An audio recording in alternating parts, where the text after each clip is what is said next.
Hi guys, अस्सलाम वालेकुम। कैसे हैं आप लोग? ठीक हैं जनाब। जैसे मैंने कहा था कि मैं इंग्लिश सीखने के हवाले से एक वीडियो बनाऊंगा कि इंग्लिश किस तरीके से हम सीख सकते हैं।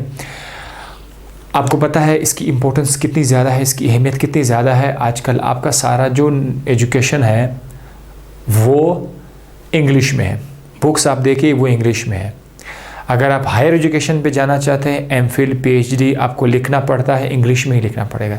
इवन अपने जो इदारों में हम लोग एक दूसरे को एप्लीकेशन देते हैं उसको भी आप इंग्लिश में ही आपको लिखना पड़ता है। हालांकि उर्दू हिंदी वाले कंट्रीज़ होते हैं वो उर्दू बोलते हैं आपस में, जैसे हम लोग अपने आपस में उर्दू बोलते हैं, लेकिन अपनी एप्लीकेशंस हम इंग्लिश में फॉरवर्ड करते हैं। बहुत सारे डॉक्यूमेंट्स हमारे इंग्लिश में है, हमारे इदारों के अंदर सारा रिकॉर्ड इंग्लिश में है, बहुत ज़्यादा इंपॉर्टेंट है। तो इंग्लिश को क्यों ना सीखा जाए। हत्ता कि वो लोग जो तालीम के मैदान में नहीं, वो कारोबारी लोग हैं, बिजनेसमैन हैं, वो भी चाहते हैं कि हम लोग इंग्लिश सीखें। मेरे बहुत सारे दोस्त आसपास कहते हैं कि हम इंग्लिश सीखना चाहते हैं। तो इस वीडियो में स्टूडेंट्स के लिए, टीचर्स के लिए, आम शख्स के लिए, सब के लिए है इंग्लिश पे किस तरह अबूर हासिल कर सकते हैं। मैं एक इंग्लिश का टीचर नहीं हूँ, लेकिन इंग्लिश सीखने के लिए स्कॉलरशिप की खातिर, स्टडीज़ की खातिर मैंने बहुत ज़्यादा कोशिश की और उस कोशिश को एक तजर्बे की बुनियाद पर, तजर्बा का बुनियाद रख कर मैं आपको अपना एक्सपीरियंस बता रहा हूँ कि किस तरह से सीखना चाहिए। एज अ टीचर आपको ये बताना मैं अपना फ़र्ज़ समझता हूँ कि इंग्लिश सीखने के लिए जो तरीके हैं वो आप लोग ज़रूर देख लें। How to learn English. तो आइए, इसमें 6 पॉइंट्स पर मैंने वो बनाया हुआ है। 6 पॉइंट्स है, 6 तरीके हैं जिसको आपने अपनाने होंगे। लेकिन 6 के 6 तरीकों में से एक लाजमी बात, इन सब को बताने से पहले एक लाजमी बात, वो है आपकी डेडिकेशन। आप कितना मुखलिस हैं इसके लिए। अगर आपके दिल में बहुत बड़ी चाहत है, आप कहते हैं यार मैं करना चाहता हूँ, एक शौक़ है, लेकिन वो जो शौक़ है वो आगे कितना है। आपका शौक़ सिर्फ 2 दिन वाला शौक़ है, 1 हफ्ते वाला शौक़ है, हफ्ते के बाद वो ख़त्म हो जाएगा, हवा निकल जाती है, बस नहीं हो सकता। या आप डेडिकेटेड मुसलसल जा रहे हैं, पहला दिन, दूसरा दिन, अगला हफ्ता, दूसरा हफ्ता, नेक्स्ट मंथ, बल्कि आपका जज्बा और भी बढ़ता जा रहा है। अगर वो वाला जज्बा है फिर नामुमकिन है आपके लिए ये जो इंग्लिश पे जितना भी ग्रिप है ये आपको हर हाल में आएगा। हर हाल में ना सीखना नामुमकिन हो जाएगा कि आप नहीं सीख पाओगे, ये नामुमकिन हो जाएगा। आप सीख पाओगे, मुमकिन हो जाएगा। नंबर 1, आप स्टूडेंट हैं, इंटरमीडिएट क्लास मैट्रिक के स्टूडेंट हैं या जस्ट एफएससी के स्टूडेंट हैं, या एफएससी के बाद कर चुके आप यूनिवर्सिटी लेवल पर हो, या आप टीचर हैं।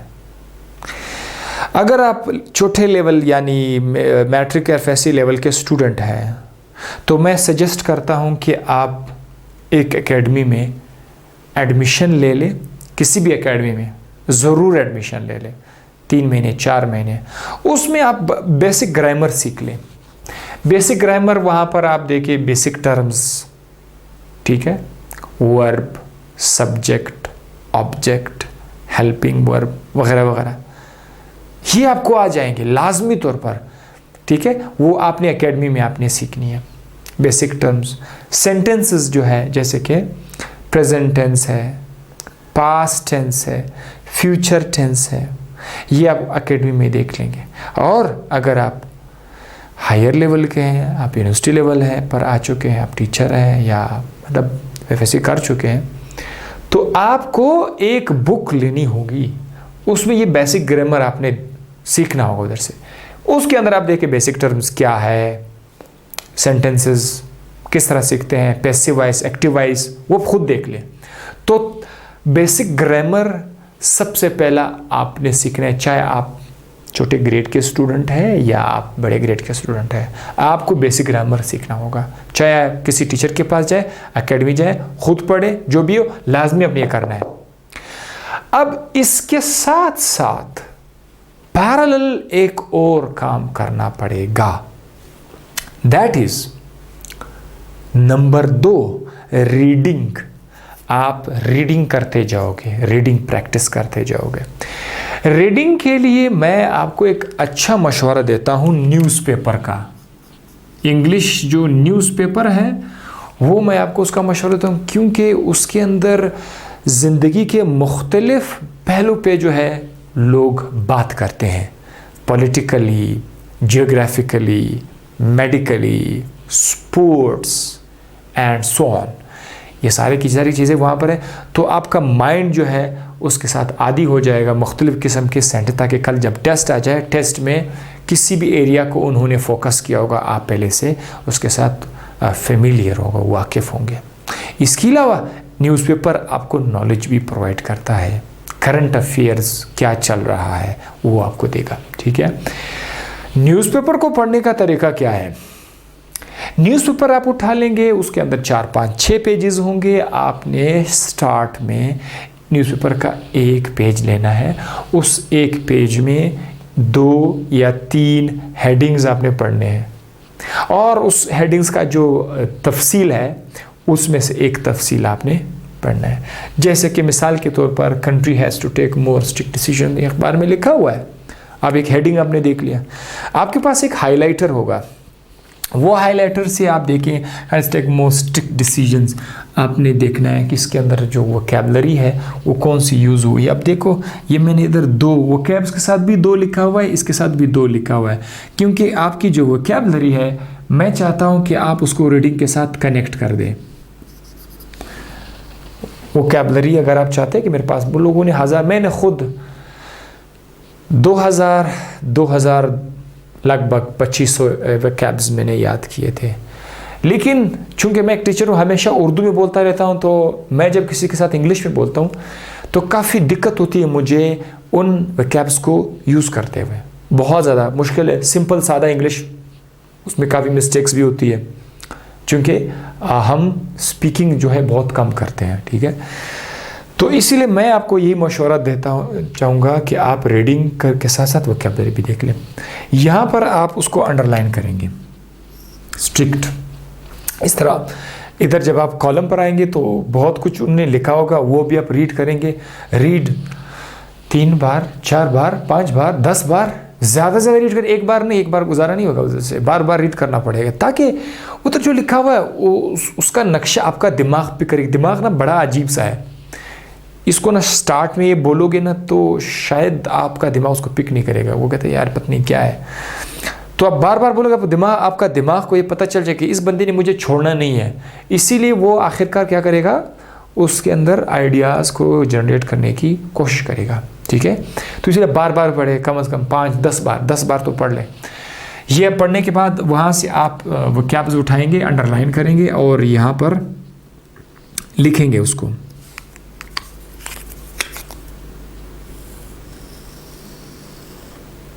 यहाँ पर आप उसको ड्रॉ करोगे, सही है। इधर आप लिखोगे इसको। अब ये वोकैबलरी आ गई, इसकी मीनिंग का बड़ा मसला है। अगर आप ग्रेड पे है, लोअर ग्रेड में है, तो आप उसका उर्दू डिक्शनरी देख लें। इसका उर्दू में एक लफ्ज़ आएगा, ठीक है, उर्दू लफ्ज़ आएगा, लेकिन वो आपको ज़्यादा साथ नहीं देगा उर्दू में, क्योंकि आगे जो इंग्लिश आ जाता है उस इंग्लिश में वो उर्दू वाले जो मीनिंग है वो फ़ायदा नहीं देता, क्योंकि एक ही लफ्ज़ के ढेर सारे मीनिंग है इंग्लिश में। उधर आप फंस जाओगे, आप एक मीनिंग रखोगे। तो मैं आपको ये मशवरा देता हूँ कि अगर आप बहुत कमज़ोर हैं, बहुत वीक हैं, तो बेशक उसका उर्दू मीनिंग इसके सामने लिखें, उर्दू मीनिंग उसका सामने लिखे, ठीक है, आगे जाकर देख लेते हैं। लेकिन अगर आप उस पर ज़्यादा फोकस लेना चाहते हैं तो इंग्लिश टू इंग्लिश वाली जो डिक्शनरी है, आई होप कि मतलब ये उन लोगों के लिए जिसकी इंग्लिश पहले से कुछ अच्छी है, तो वो क्या करेगा, वो लफ्ज़ लिखेगा, वोकैबलरी लिखेगा, उसके साइनोनिम्स जो है, साइनोनिम्स का मतलब है कि जो इससे मिलते जुलते अल्फाज है, मिलते जुलते अल्फाज है। सख्त, शदीद, जैसे कि सख्त, शदीद मिलते जुलते अल्फाज है ना। नरम, प्यारा। अब देखो, अब देखो, प्यारा शख्स और नरम शख्स मुख्तलिफ लगते हैं, लेकिन कहीं ना कहीं पे जाकर ये एक दूसरे के साथ थोड़ी सी जो है वो मुताबिकत रख लेती है। इस तरह इंग्लिश में आपने इस चीज़ पे मास्टर होना है कि अल्फाज के साइनोनिम्स के थोड़ा थोड़ा मिलता जुलता हो या ज़्यादा मिलता जुलता हो, हालांकि वो मुख्तलिफ अल्फाज होंगे, डिफरेंट होंगे, उनके मीनिंग्स डिफरेंट होंगे, लेकिन कहीं ना कहीं उनका कोई कनेक्शन मिलता है। अच्छा, ये यहाँ पर मिलता जुलता है, ठीक है। तो अब आप देखें, इसके लिए आपको डिक्शनरी की, मैं खुद जो डिक्शनरी यूज़ करता हूँ वो मैरियम वेबस्टर की है, मोबाइल ऐप में मैरियम वेबस्टर इधर मैंने लिखा हुआ है। इस डिक्शनरी की एक बहुत ज़बरदस्त खासियत पता है, वो ये है कि एक तो ये आपको मीनिंग देता है। मीनिंग एक नहीं, दो नहीं, तीन नहीं, बहुत सारे मीनिंग पॉसिबल, 4, 5, 6 मीनिंग, बल्कि बाज़ औक़ात तो ऐसे 10, 15 जितने भी पॉसिबल मीनिंग है सब के सब को देते हैं कि ये भी हो सकता है मीनिंग, ये। और उसके आखिर में साइनोनिम्स भी हैं, एंटोनिम्स भी है। एंटोनिम्स मुखालिफ, ठीक है, अच्छा बुरा, सख्त नरम, इस तरह। एंटोनिम्स भी उन्होंने दिया हुआ है, सिनोनिम्स भी दिए हुए, और साथ ही साथ उन्होंने क्या दिया हुआ है, एग्जाम्पल भी दिया हुआ है। एग्जाम्पल कि आप इस लफ्ज़ को कैसे यूज़ कर सकते हैं। अब देखो, इस डिक्शनरी में अगर आप इसको खोल के देखेंगे ना, तो यहाँ पर आपको बहुत ज़्यादा अल्फाज मिल जाएंगे। आप कम से कम 4-5 तो ले लें। इसके 10-12 सिनोनिम्स है, आप 4-5 सिनोनिम्स ले लें जो सबसे ज़्यादा आपके लिए आसान हो। स्ट्रिक्ट के लिए उन्होंने हार्ड भी लिखा। अब देखो, स्ट्रिक्ट, हार्ड, हार्ड सख्त को बोलते हैं, स्ट्रिक्ट और हार्ड मिलते जुलते सिनोनिम्स हैं। हार्श, ये भी इसके साथ मिलता जुलता लफ्ज़ है। रिजिड भी इसके साथ मिलता जुलता है। सीवियर भी इसके साथ मिलता जुलता है। स्टर्न, टफ, इतने सारे मीनिंग है, मिलते जुलते हैं। ये शुरू में बड़े मुश्किल होंगे, लेकिन आस्ता आस्ता आपके माइंड इसको पिक करना शुरू करेगा, और फिर ये रीडिंग्स में जब आप बुक्स रीड करते हो, आर्टिकल्स रीड करते हो, तो कोई मसला नहीं होगा। फिर अब ज़रा देखिए इसके एंटोनिम्स के। करप्ट, अब करप्शन और स्ट्रिक्ट कहाँ कहाँ मैच करता है, ज़रा देखो इसके अपोजिट में करप्ट, ठीक है। फॉल्स, मतलब ये इसका एंटोनिम है, स्ट्रिक्ट का एंटोनिम है फॉल्स। इम्प्रिसाइज, लूज, अब लूज को अगर आप देखें ना, तो लूज जो है वो यहाँ से हार्ड, जिस तरह ये हार्ड है तो लूज। अनफेथफुल, अनफेथफुल, ये कहाँ पे गया इसकी मीनिंग, अनफेथफुल किधर कहाँ से लिंक चला गया, इन अनफेथफुल, बेईमान। अब जाहिर है जो स्ट्रिक्ट होगा वो ईमानदार होगा, जो स्ट्रिक्ट नहीं होगा वो बेईमान होगा ना। तो अब स्ट्रिक्ट इस तरह बात होगी तो यार ये अनफेथफुल कहाँ से गाया है, तो इसीलिए ये आपको जो है हर हाल में इस तरह से हमने इसको करना होगा, ठीक है। अच्छा, अब हम लोग और आगे जाते हैं। मज़ीद अगर हम लोग आगे जाएं तो जो थर्ड पोर्शन है, थर्ड पोर्शन में आपने ये देखना है कि एनालॉगीज़ में आपने इसको किस तरह याद करनी है। एनालॉगीज़ के लिए जो है मैं आपको एक तरीका बताता हूँ। एनालॉगीज़ में आपने ये देखना है कि दो अल्फाज लिखेंगे, उसके दरमियान आप कोई रिलेशन बनाओगे, जैसे कि टीचर और क्लास। टीचर और क्लास के दरमियान आप कोई रिलेशन बनाओ कि इसके साथ क्या रिलेशन हो सकता है। टीचर क्लास को खाता है, टीचर क्लास खरीदता है, क्लास और टीचर एक दूसरे के भाई है, क्या हो सकता है, क्या इससे क्या एक सेंस निकाल सकते हैं आप। तो टीचर क्लास में रह के पढ़ाता है ना, ये ना इसका अच्छा हुआ है। तो इसकी तरह जो आपने एक ताल्लुक बनाया, एक रिलेशन बनाया, आपको नीचे 4 ऑप्शन दिए गए होंगे। उन 4 ऑप्शन में आपने बिल्कुल उसी तरह का ताल्लुक देखना है जिस तरह टीचर और क्लास में है। तो उसमें से 3 एक अलग किस्म के होंगे, लेकिन उसमें से एक जो होगा वो सही होगा। अब देखो, इसका तो हो गया। अब ये देखो, फ्रूट्स एंड ट्री। अब इससे क्या ताल्लुक बन सकता है, फ्रूट्स एंड ट्री, दरख्त और फ्रूट। फ्रूट मीठा होता है, ये रिलेशन बनता है? नहीं बनता। इधर से फ्रूट्स को बेचना होता है, ये भी नहीं होता। फ्रूट्स दरख्त के अंदर होते हैं, तो ये रिलेशन बना। अब आगे आप जाकर फिर देखेंगे कि इसके साथ कौन मिलता जुलता है। प्रैक्टिस करनी पड़ेगी, आप नेट में जाके देख ली एनालॉगीज़, आपको बहुत सारे एनालॉगीज़ मिल जाएंगे। उससे आपकी प्रैक्टिस होते सारा आपका मसला हल हो जाएगा, ठीक है। इस तरह से उन्होंने और भी पेन और उसका राइटिंग का दिया होगा एंड सो ऑन। अच्छा, ये हो गया एनालॉजीज़। सॉरी, इधर वोकैब्स के साथ मैं थोड़ा सा आगे जाना चाहूँगा। वोकैब्स जब आप ये काम करोगे ना, सिनोनिम्स एंटोनिम्स कंप्लीट करोगे, तो अब उसके ऊपर आप एक सेंटेंस लिखोगे। सेंटेंस लिखोगे अपने से कि मैं इस पर कोई लाइफ कोई सेंटेंस लिखूँगा। इस तरह आप और लिखते जाएंगे। कापी आपके पास होगी, नोट्स होंगे, पेन होगा, ये आपके साथ होंगे, ठीक है। एक हफ्ते के बाद आपको अखबार में से अगर 20-25 हाईलाइट करना होता तो फिर इसके बाद आपको 15 हाईलाइट करोगे, फिर 10 हाईलाइट करोगे।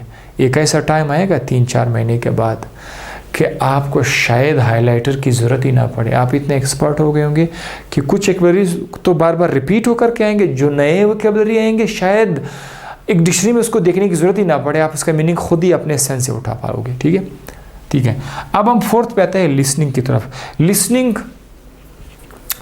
डॉक्यूमेंट्री सुनते जाइए, आपके पास डॉक्यूमेंट्रीज आते हैं, उसके अंदर आप देख ले कि लिसनिंग किस तरह से करते हैं। डॉक्यूमेंट्रीज हैं इंग्लिश में, इसके अलावा कार्टून है, एनिमेटेड कार्टून है, उसकी इंग्लिश बड़ी क्लियर इंग्लिश होती है, वो आप सुनते जाएंगे। और न्यूज़ जो टीवी पे न्यूज़ आते हैं वो इंग्लिश में, वो आप सुनते जाएं, इससे आपकी लिसनिंग पावर बनता जाएगा। इसके अलावा राइटिंग में बहुत ज़्यादा इम्पोर्टेंट मैं इसको समझता हूँ, राइटिंग का कुछ ताल्लुक जो है वो आपके इस ग्रामर के साथ है। क्योंकि जब आप बेसिक ग्रामर सीखोगे तो वहाँ पर आपको ये जो पंक्चुएशंस हैं, comma, dot, column, semi column, ये वहाँ पर आपको मिल जाएगा कि इसको कॉमा कहाँ यूज़ कर सकते हैं, डॉट कहाँ यूज़ कर सकते हैं। फिर आप क्या काम करें, आज आपने अखबार से कुछ देख लिया, सुन लिया, आप उसी अखबार का बनाया हुआ हिस्सा आप ख़ुद से जब लिखना शुरू करेंगे पेज पर, तो उसमें आप देखिए कि मैंने कहाँ पर फुल स्टॉप लगाना है, कहाँ पर कॉमा लगाना है। एक और बात, जब आप अखबार पढ़ रहे होते या कोई दूसरा आर्टिकल पढ़ रहे होते, उसके अंदर देखना कि इस के ऑथर ने, लिखने वाले ने कहाँ पर फुल स्टॉप यूज़ किया हुआ है। अगर उसने फुल स्टॉप यूज़ किया हुआ है तो क्यों यूज़ किया हुआ है, उसने कॉमा यूज़ किया हुआ है तो क्यों यहाँ पर यूज़ किया हुआ है। आप जब भी कोई अखबार पढ़ रहे होते हैं उसके अंदर ज़रूर देखिए कि कॉमा कहाँ पर यूज़ हुआ है, इससे आपको अंदाज़ा हो जाएगा।